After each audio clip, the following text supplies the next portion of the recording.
Bom, pessoal, falamos um pouquinho sobre as bactérias, né, da estrutura, da morfologia delas, estrutura celular, como elas estão divididas, qual a função dela, nos alimentos.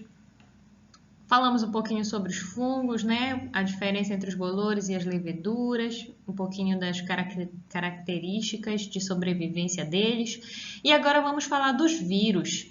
Os vírus que são... Existe uma polêmica aí entre os cientistas se eles são considerados seres vivos ou não.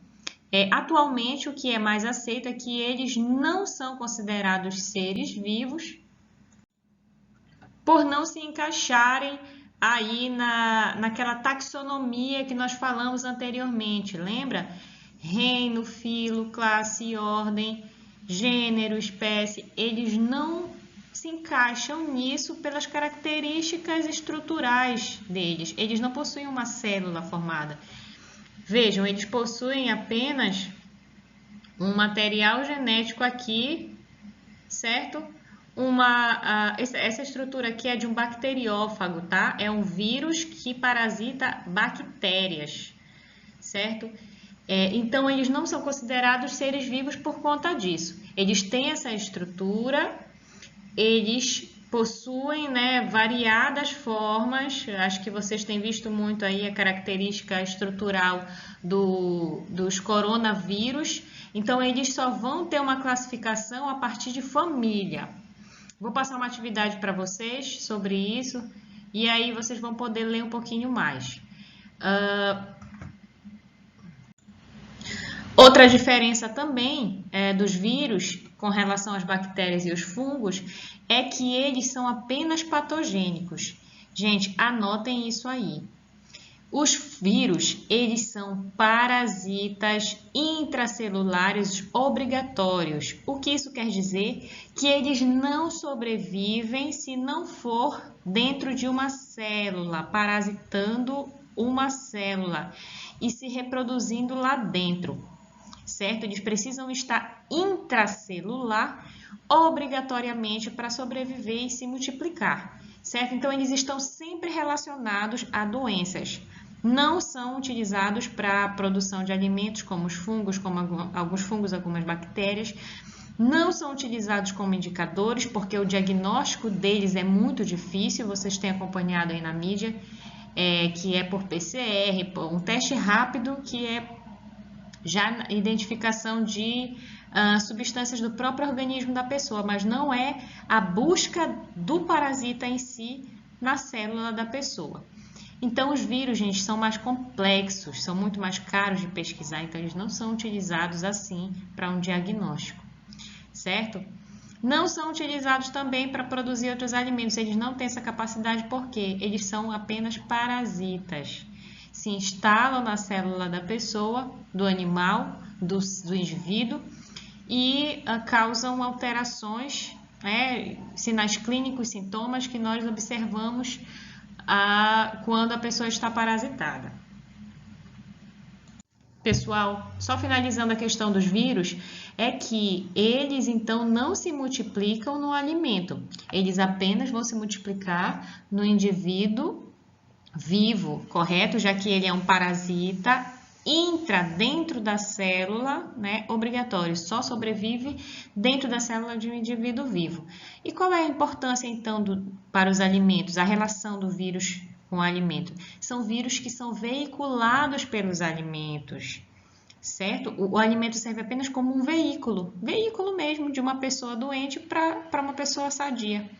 Exemplo, o vírus da hepatite é eliminado nas fezes. Se alguém aí já teve hepatite A, aquela que a gente fica amarelo. Então, a pessoa tem hepatite, está com hepatite e está eliminando o vírus nas fezes. Ela vai ao banheiro, ali faz a sua higiene, né? E não lava as mãos após isso. Vem, pega na comida e passa esse vírus para uma fruta, uma maçã, por exemplo.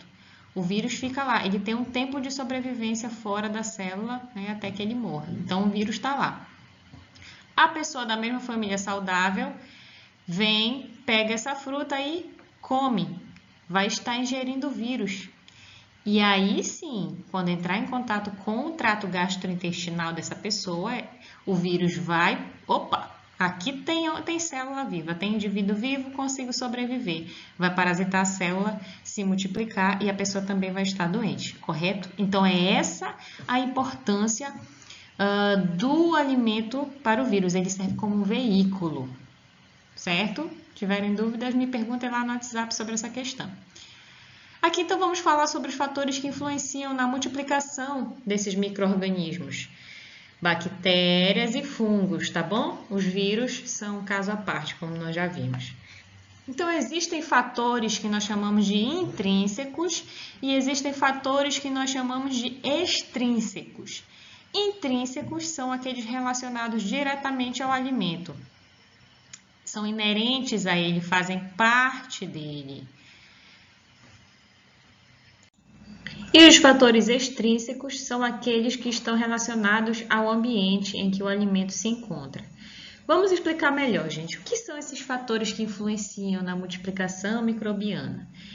Isso é aquilo que influencia na multiplicação quando o micro-organismo está em contato com o alimento. Por exemplo, se eu estou preparando o alimento numa cozinha, um peixe, né? E existe uma certa carga microbiana ali, uma certa quantidade de bactérias que está ali naquele alimento.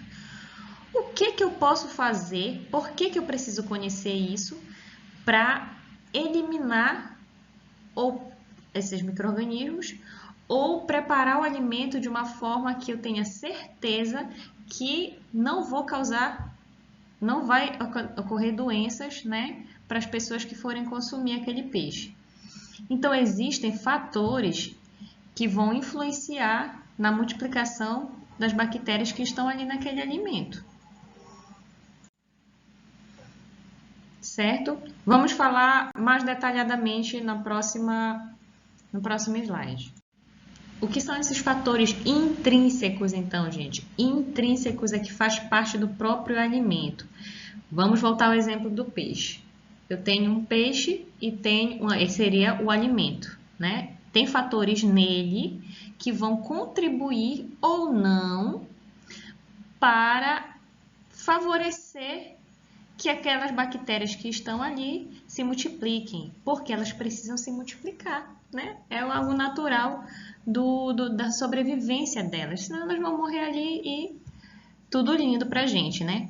Então, o que acontece? Aquele alimento vai ter fatores, o peixe vai ter fatores que podem influenciar ou não no crescimento dessas bactérias. Podem influenciar ou inibir. Certo? Então, quais são esses fatores? O que tem no peixe ou em qualquer outro alimento para acontecer isso? Eu tenho, então, atividade de água, que é a quantidade de água que tem naquela carne. Certo? Ou seja, o peixe, a gente está falando do peixe, mas pode ser uma carne bovina, uma carne suína, um frango, uma fruta, tá bom? Cada alimento tem a sua quantidade de água específica. Tem o pH também, que nós conhecemos como acidez, né? Ou grau de acidez ou básico, alcalinidade. Isso também influencia. Gente, a gente tem que pensar que para que um micro-organismo, ele não é um ser vivo, sim, então para que ele se multiplique, ele precisa ter condições favoráveis. O que é isso? Água, temperatura, nutrientes, certo? Quanto mais favorável, mais multiplicação vai ter. Então, presença de nutrientes, nós sabemos que o peixe é um alimento nutritivo, que tem muitos nutrientes ideais e as bactérias usam esses nutrientes também para se multiplicar? Usam, certo? Por que então? Eu sempre pergunto, por que se eu deixar em cima de uma mesa um pacote de biscoito aberto e um pedaço de peixe cru, qual vai estragar mais rápido? O peixe, né? Por quê? Porque o biscoito está cheio de conservante, porque ele tem pouca água, ele é um alimento seco, não é verdade? Diferente do peixe, o peixe está ali natural, in natura, cheio de nutrientes, sem conservantes, cheio de água, perfeito. Se eu colocar a mesma carga de microbiana num biscoito e no peixe, onde elas vão se multiplicar mais rápido é no peixe. certo? Por conta das características dos fatores intrínsecos dele. Temos também substâncias naturalmente microbianas. O que é isso, professora? Vocês já ouviram falar que alho e cebola conservam o alimento? Por quê? Porque elas têm substâncias que eliminam, que são